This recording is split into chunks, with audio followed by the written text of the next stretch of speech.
여러분 오늘 교회 오시기 전에 보통 일어나시면 핸드폰을 들고 무엇을 하십니까? 많은 분들이 이 어플을 쓰신다고 해요. 날씨의 어플을 돌려서 오늘 하루 날씨는 지금 기상 상황이 어떤지를 확인하고 현재 온도는 어느 정도인지 스마트폰으로 오늘날 현대인들이 제일 아침에 눈 뜨면은 눈 떠서 일어나기 전에 확인하는 것이 날씨 어플을 킨다고 합니다. 여러분도 마찬가지신가요? 미세먼지는 심하지 않는지, 혹시 오늘 교회 갔다가 예배드리고 올 때 비 소식은 없는지, 그러니까 우산을 챙겨야 할지 말아야 할지. 그러니까 오늘날 현대인들은 참 똑똑해요. 위성이 보내주는 구름의 움직임을 보면서 소나기를 피하고 바람의 온도를 느끼며 오늘 어떠한 옷을 입어야 하는지를 결정합니다. 청년들 가운데는 이런 말도 해요. 목사님, 우리나라 일기예보는 좀 많이 틀려서 저는 해외에서 쓰는 어플을 써가지고 거의 정확하더라고요. 그 추천을 해주는 청년도 있었어요. 여러분, 우리는 이처럼 예측 가능한 미래를 준비하는 일에 아주 유능합니다. 놀랍게도 오늘 본문에 우리가 읽었던 2000년 전의 사람들도 그러했대요. 54절과 55절을 보시면 이런 내용이에요. 서쪽 지중해 해에서 구름이 일면, 한 말씀을 보여주세요. 비가 오겠구나 하고, 남쪽의 사막에서 뜨거운 바람이 불면 더위가 오겠네, 단번에 알아맞혔다고 합니다. 그러니까 그들은 자연 기상 상황의 징조를 읽고 또 환경에 적응하는 데 아주 능숙한 사람들이에요. 여러분, 그런데 그 똑똑한 사람들을 향해서 주님께서 던지시는 말씀이 칭찬이 아닙니다. 준엄한 꾸짖음이라는 것을 아세요? 56절을 한번 보세요. 외식하는 자여, 너희가 천지의 기상은 분간할 줄 알면서 어찌 이 시대는 분간하지 못하느냐. 우리 노란 글씨만 읽어볼까요? 시작. 어찌 이 시대는 분간하지 못하느냐. 그러니까 주님은 지금 기상 예측이 틀렸다고 나무라시는 게 아니에요. 그러니까 너희가 내일의 날씨는 그렇게 민감하지 않느냐. 그런데 왜 정작 너희들의 영혼에 운명이 걸린 영적인 기류의 변화 앞에서는 왜 그렇게 무지한 모습을 보이느냐. 탄식하시는 주님의 탄식이 들리십니까? 오늘 저는 이 주님의 탄식을 붙들고 가슴에 품고 또 이 말씀을 함께 우리 일부에 나오신 성도님들과 나누기를 소망합니다.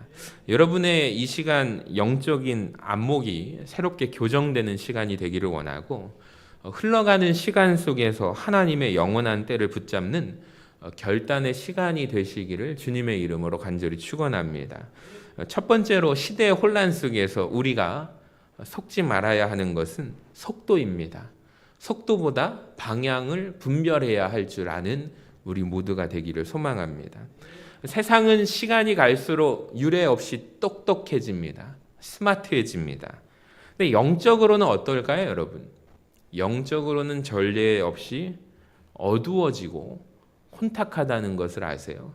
세상은 시간이 갈수록 편리해집니다. 예전에 우리가 어렸을 때 살았던 삶을 한번 돌아보세요. 참으로 엄청난 변화가 이루어지지 않았습니까? 현대 신학의 거장 칼바르트라는 신학자가 이런 말을 남겼어요. 들어보셨을 것입니다. 그리스도인은 한 손에는 무엇을? 성경을, 또 한 손에는 신문을 들어야 한다. 이런 말을 남겼습니다. 신학교 가서 참 칼바르트의 이 말을 제가 귀에 못이 박히도록 많이 들었어요. 그러니까 이 말은 하나님의 변치 않는 진리인 성경을 통해서 우리가 발붙인 이 현실, 신문을 해석해내야 한다라는 뜻입니다.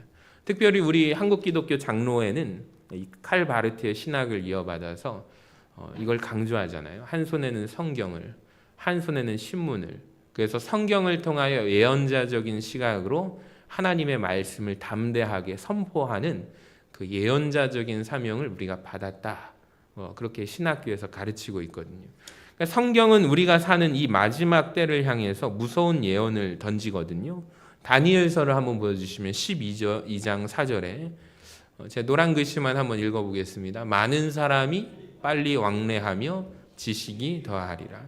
여기 보시면 많은 사람이 어떻게 왕래한대요? 빨리 왕래하고 또 지식이 더하게 되리라. 이 다니엘서에 예언이 있습니다. 첫 번째, 많은 사람이 빨리 왕래하며, 이 빠름에 대해서 한번 생각해 보면 확실히 우리가 사는 이 시대는 빨라졌지만 그 안에서 우리는 멈추지 못한다는 것을 발견하게 됩니다. 아이작 뉴턴이라는 사람을 아실 것입니다. 뉴턴, 경건한 그리스도인이었습니다. 이분이요, 다니엘서 이 말씀, 방금 우리가 읽었던 12장 4절 말씀을 연구하면서 이런 말을 했답니다. 앞으로 인류가 시속 60km를 넘는 속도로 이동할 수 있는 장치를 만들게 될 것이다 라고 예언을 했어요. 여러분 어떠십니까? 이 당시 뉴턴이 살던 시기에는 60km의 속도로 사람이 이동할 수 있어요, 없어요? 없다는 말입니다. 근데 오늘 아침에 교회 오실 때, 여러분 차 타고 오실 때 60km로 오신 분들, 아니 그 이상의 속도로 오신 분들도 있으실 것입니다.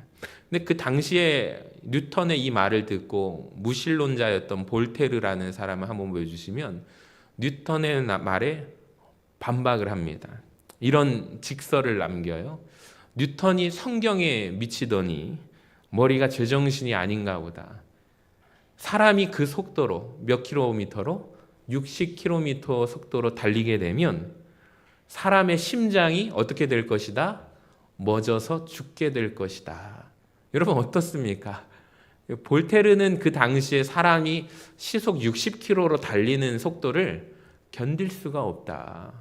이게 말이나 되는 소리냐? 다니엘서를 통해서 뉴턴이 앞으로 먼 미래에는 사람이 이동할 수 있는 빨리 이동할 장치를 만들 것이다 라고 얘기를 했지만 볼테르는 반박합니다. 조롱하죠. 여러분 그런데 오늘 2026년 오늘을 보세요. 우리는 60km가 뭡니까? 시속 800km 이상의 비행기를 타고 나라와 나라, 국가를 이동을 합니다. 성경의 예언대로 인류는 빠른 왕래를 성취한 거예요. 자, 그런데 속도가 빨라졌습니다. 굉장히 빨라졌습니다. 근데 우리의 영혼은 어떻습니까? 속도가 빨라진 만큼 우리 인간의 영혼은 더욱더 깊어지고 풍성해졌습니까? 아닙니다. 우리는 더 바빠졌고 더 조급해졌으며 정작 하나님의 음성을 듣기 위해서 멈춰 서는 법을 잃어버렸습니다. 빨리 가고 있는데 어디로 가는지 모르는 것, 그것이 이 시대의 비극입니다. 예전에 신학생 때 그 친한 선배랑 그 얘기를 하다가 동대문 새벽 시장에 대해서 얘기를 했어요. 그러다가 이제 제가 무기력하고 교회 사역하다가 여러 가지로 좀 지쳤을 때 한 여름이었던 것 같아요. 그래서 여름에 새벽 시장을 데리고 가더라고요. 그래서 내가 너에게 이 촌놈아, 전주 촌놈아, 동대문 새벽 시장을 보여주마 해가지고 갔더니요, 세상에 그 새벽에 불이 밝히 있고요, 그 어깨에 큰 봉지를, 옷감이겠죠, 옷 봉지를 이리저리로 뛰고 다니면서 걸어 다니는 사람이 없더라고요. 다 뛰어다닙니다. 그때 제가 참 충격을 받았습니다. 아, 누군가는 1분 1초를 아끼려고 저렇게 뛰어다니는데 나는 되게 무기력하고 지쳐 있었구나. 그래서 오는 지하철에서 선배한테 선배 고마워요. 근데 너무 피곤해요. 이런 경험은 한 번으로 족합니다. 제가 우스갯소리로 그런 얘기를 한 적이 있습니다. 실제로 우리나라 사람들은 급하죠. 엘리베이터도 다른 나라 사람들은 닫힘 버튼을 안 누른대요. 그냥 가만히 닫힐 때까지 기다리는데 닫힘 버튼을 막 2번, 3번, 5번 다다다다닥 누르는 민족이 한국 사람들밖에 없답니다. 자동으로 올라가는 에스컬레이터도 뛰어다니는 민족. 그래서 서울에서는 가만히 서 있을 사람은 오른쪽 손잡이를 잡고 왼쪽은 뛰어다닐 수 있도록 그 옆 자리를 비워주는 그 문화가 서울에 가니까 굉장히 그것을 인상적으로 보고 왔습니다. 근데 우리 현대인들이 뭐냐면, 우리 한국 사람들이 바삐 달리는 것은 몸으로 체득했는데 멈추어 서는 것에 대해서 굉장히 어색해합니다. 빨리 가고 있는데 갑자기 멈추는 것을 두려워합니다. 왜냐하면 내가 어디로 가는지 모르는 것. 아마 그것이 오늘날 이 시대 비극이 아닐까요? 두 번째로 아까 전에 다니엘서 12장 4절에서 많은 사람이 빨리 왕래하며 뭐가 더하리라고 했죠? 따라합시다. 지식이 더하리라. 그러니까 지식이 더하리라. 여러분, 지식이 오늘날 어떻습니까? 이 예언도 저는 성취되었다고 생각을 해요. 르네상스 시대 레오나르도 다빈치라는 분이 계시죠. 모든 부분에 팔방미인이라는 말이 적합합니다. 모든 분야에서 전문가입니다. 근데 지금은 요즘 어떻습니까? 어린 아이들도 한 손에 뭐만 있으면 돼요? 스마트폰만 있으면 똑똑해지는 시대가 됐습니다. 예전에는 상상이나 했습니까? 핸드폰은 그저 손 전화기, 전화 거는 용도였는데 앞으로 여기에 컴퓨터 역할, 카메라를 집어넣고 사람들이 여기까지다라고 생각을 했는데 아니다. 인터넷이 들어오게 될 것이다. 지식 그물망으로 다 연결될 것이다. 네트워크가 될 것이다. 저도 의아했습니다. 근데 그 시대가 열리지 않았습니까? 검색을 하면 이제는 AI 시대입니다. 물어보면 됩니다. 내가 몰라도 물어보면 지식적으로 다 검색해서 방대한 양의 자기 전공이 분야가 아닌 사람조차 모두가 알게 된 시대가 되었습니다. 인터넷 클릭 한 번이면 온갖 정보가 쏟아집니다. 네, 기억하세요. 성경은 지식이 어떻게 될 것이다 라고 했죠? 다니엘서에 지식이 더할 것이다 라고 했지 진리가 승리할 것이라고 말씀하지 않았다는 거예요. 그러니까 정보가 넘쳐나지만 그 정보가 다 내 겁니까? 아니죠. 정보는 넘쳐납니다. 검색만 하면 온갖 해답들이 다 있습니다. 정답들이라고 다 기다리고 있습니다. 근데 오늘날 사람들을 보세요. 정작 나는 누구인가? 내가 왜 살아가야 하는가? 이 본질적인 질문에는 아무런 대답을 내놓지 못합니다. 오늘 새벽에 제가 추천했던 두 인물 가운데 일론 머스크 전기가 2023년도에 책이 나왔는데 그 사람 참 대단하죠. 오늘날 지혜자, 지혜를 가진 현대인들 중에 손꼽히는 인물이 대표적으로 일론 머스크입니다. 여러 가지 분야에서 대단한 사람이죠. 이 사람의 말 한마디가 주식 주가가 막 오르내리기도 합니다. 정말로 대단한 사람입니다. 그런데 그 책을 읽고 나서 탁 덮었을 때 느낌이 뭐냐면 이렇게 지혜 산물, 현대인의 지혜 산물이었던 일론 머스크의 인생은 여전히 그는 어디로 갈지 몰라서 방황하는 삶, 우왕좌왕하면서 나는 왜 살아야 하는가, 삶에 대한 본질에서 여전히 답을 얻지 못하는 그런 모습들까지 다 담겨져 있는 거예요. 그러니까 시대를 분간하지 못하는 모습이 나옵니다. 그러니까 바로 주님께서 바로 이런 상태가 시대를 분간하지 못하는 외식이라고 부르십니다. 여러분, 그래서 오늘 말씀을 통해서 우리가 분간해야 될 두 번째 지점은 사탄의 전략을 분별해야 한다라는 거예요. 시대적으로 어둠을 우리가 볼 수 있어야 하는 눈이 있어야 합니다. 그게 저는 영적인 눈이라고 생각해요. 여러분, 이 시대를 보세요. 문화라는 이름으로 흐름들이 있습니다. 근데 하나님으로부터 얼마나 멀어지고 있는가를 하는 점을 보세요. 57절에서 주님께서 질문합니다. 또 어찌하여 옳은 것을 스스로 판단하지 아니하느냐. 여러분, 이 질문은 뭐예요? 세상이 시키는 대로 유행 따라 흐르는 대로 생각하지 말고 하나님의 기준에서 생각해 보자는 거예요. 하나님 기준에서 무엇이 옳으냐? 옳은 것은 무엇이냐? 판단하라. 이 강력한 주님께서 우리에게 주시는 도전인 줄로 믿습니다. 여기에서 저는 잠깐 생각했어요. 사탄 숭배자였던 그 영국의 앨리스 베일리라는 사람을 아십니까? 이분이 발표한 전략이 오늘날에도 계속 상기되고 있습니다. 이분은 사탄교를 숭배합니다. 사탄으로부터 직접적으로 받은 전략들이 있대요. 기독교적인 가치관을 어떻게 하면 붕괴할 수 있을까? 이 사람이 살았던 연도를 보십시오. 꽤 오래전에 이 사람이 내놓은 전략들입니다. 근데 오늘날 놀랍게도 이 시대 가운데 오래전에 사탄교를 숭배했던 앨리스 베일리의 이 전략이 지금 다시 회자되고 있습니다. 한번 보세요. 교육에서 하나님과 기도를 제거해야 된다. 부모의 성경적인 권위를 무너뜨려야 하고 자녀를 성경으로부터 격리시켜야 한다. 성적인 문란함을 조장해야 하고 동성애를 삶의 대안적인 삶의 방식 스타일로 포장해야 한다.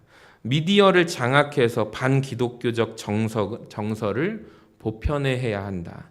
종교 통합 운동을 통해서 기독교의 유일한 구원관을 파괴해야 한다.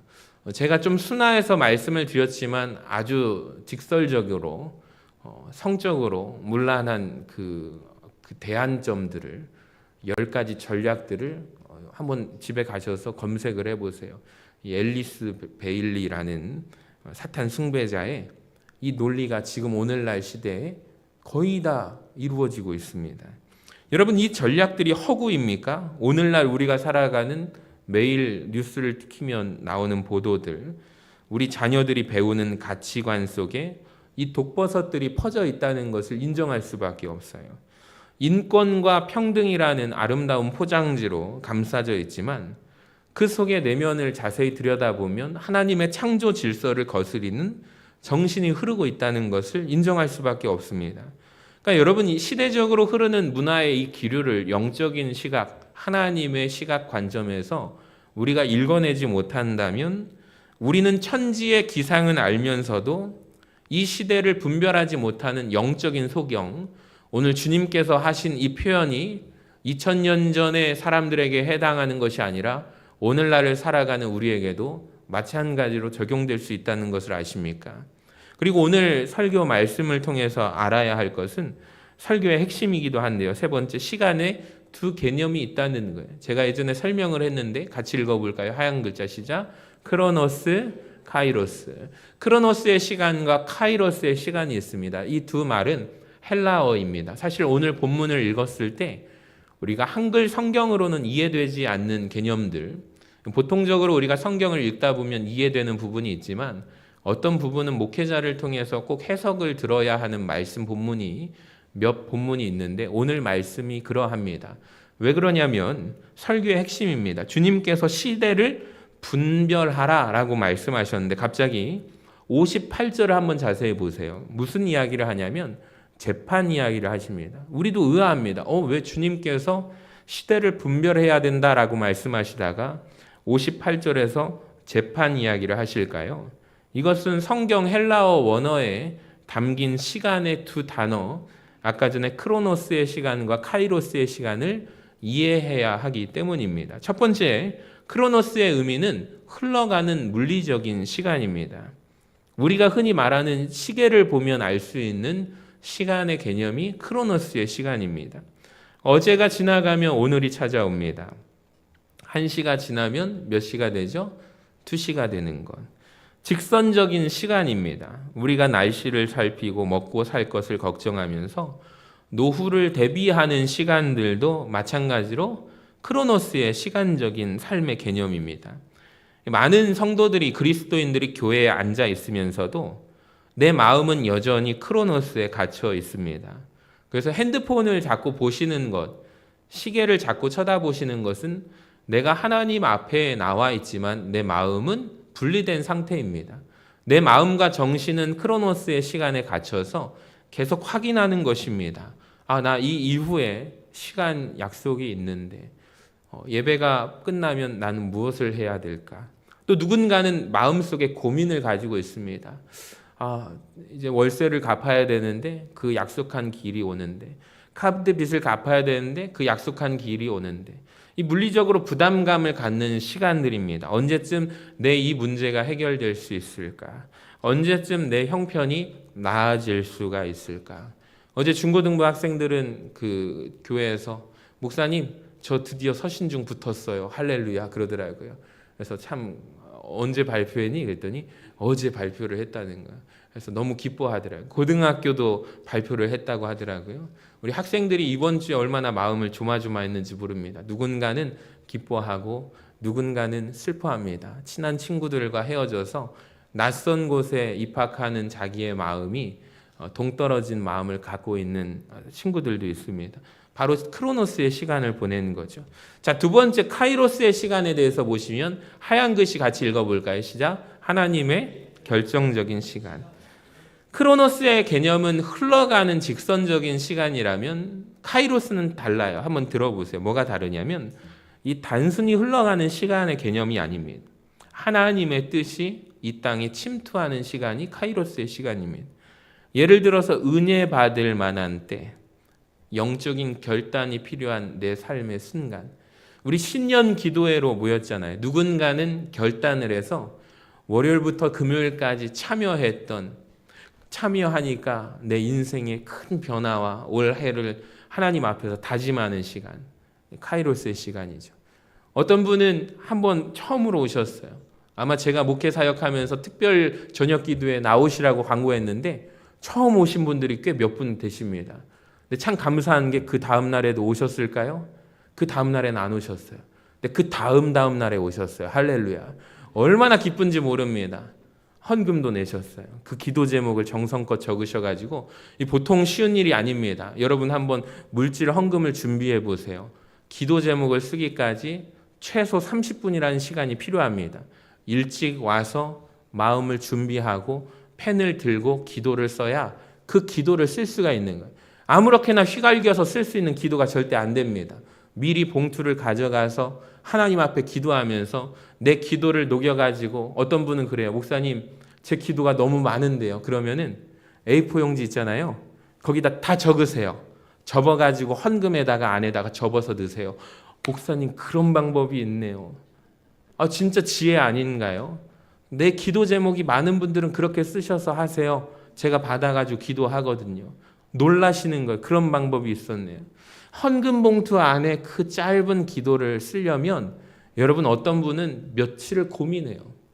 정성껏 주님 앞에 예물을 들고 나오는 것입니다. 저는 이것이 카이로스의 시간이라고 생각을 해요. 누군가는 결단을 해서 나와야 하는 시간, 영적인 결단이 필요한 기회를 뜻하는 게 크로노스의 시간이 아닌 카이로스의 시간이라는 거예요.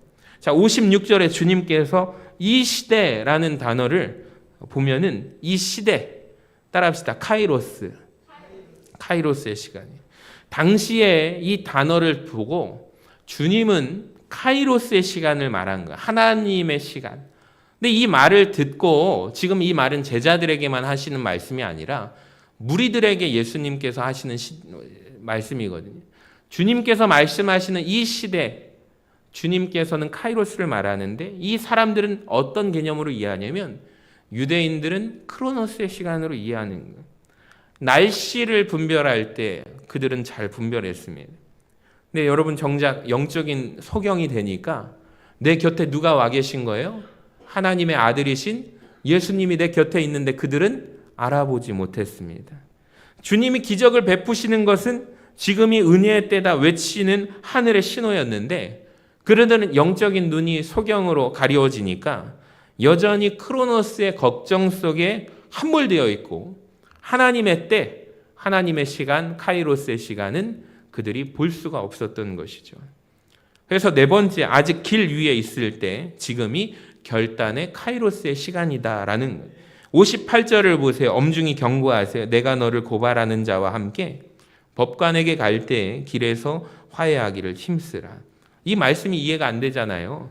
잘 보시면 우리는 모두 재판장이신 하나님 앞에 서게 될 그때가 올 것입니다.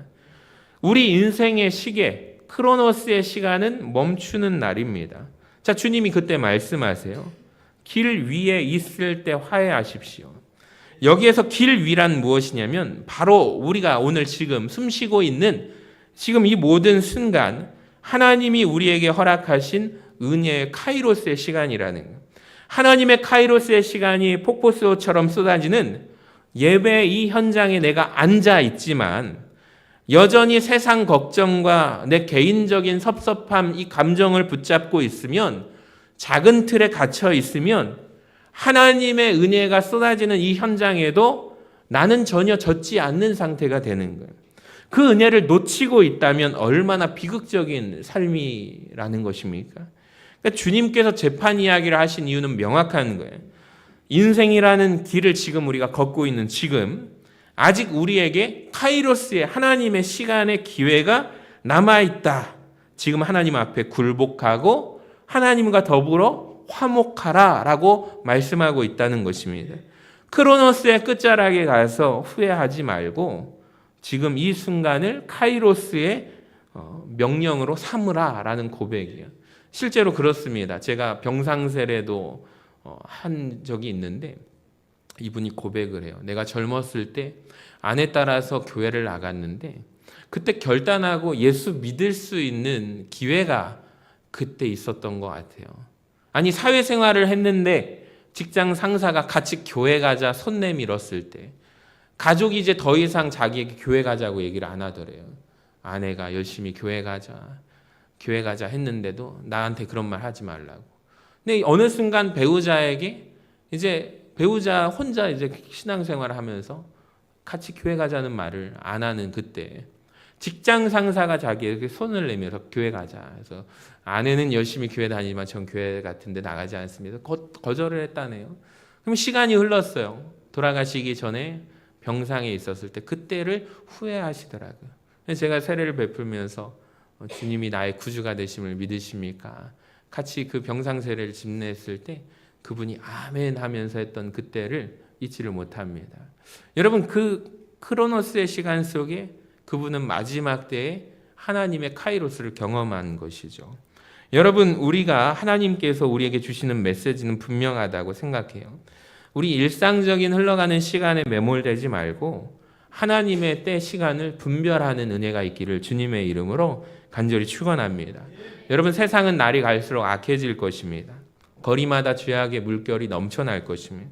사람들은 어둠 속에서 방황할 거예요. 이때 우리에게 필요한 것은 저는 엘리사가 구했던 갑절의 영감입니다. 따라해볼까요? 갑절의 영감. 이 부분을 누군가가 스승 엘리야에게 엘리야보다 더 갑절의 능력을 구했다고 해서 엘리사가 욕심 많은 사람이다라고 말할 수 있겠지만 현실적으로는 정확한 대답은 이것입니다. 엘리야 스승이 사역했던 때보다 훨씬 더 악한 시대를 엘리사가 사역을 감당해야 합니다. 그래서 엘리사가 사역하는 그 시대에 세상이 너무 악해서 사람들이 너무나 악해서 갑절의 영감을 지니지 않고서는 엘리사가 사역을 할 수 없는 그 시기였기 때문입니다. 저는 우리도 마찬가지라고 생각해요. 이 시대를 거스르고 변화시키려면 적당한 신앙, 타협하는 신앙, 미지근한 신앙으로는 부족합니다. 세상이 떠드는 소리에 귀를 닫고 하나님의 카이로스 앞에 마음을 여시기를 바랍니다. 재판장 앞에 가기 전에 아직 길 위에 있는 오늘 여러분의 모든 교만을 내려놓고 주님 앞에 온전히 굴복하시기를 바랍니다. 여러분이 이 시대를 분간하며 카이로스의 은혜 안에 머물 때 하나님은 여러분을 통해서 이 어두운 시대를 밝히는 등불이 되게 하실 것입니다. 여러분, 그 영광스러운 부르심 앞에 결단하는 우리 모든 성도님들 되시기를 주님의 이름으로 간절히 축원합니다.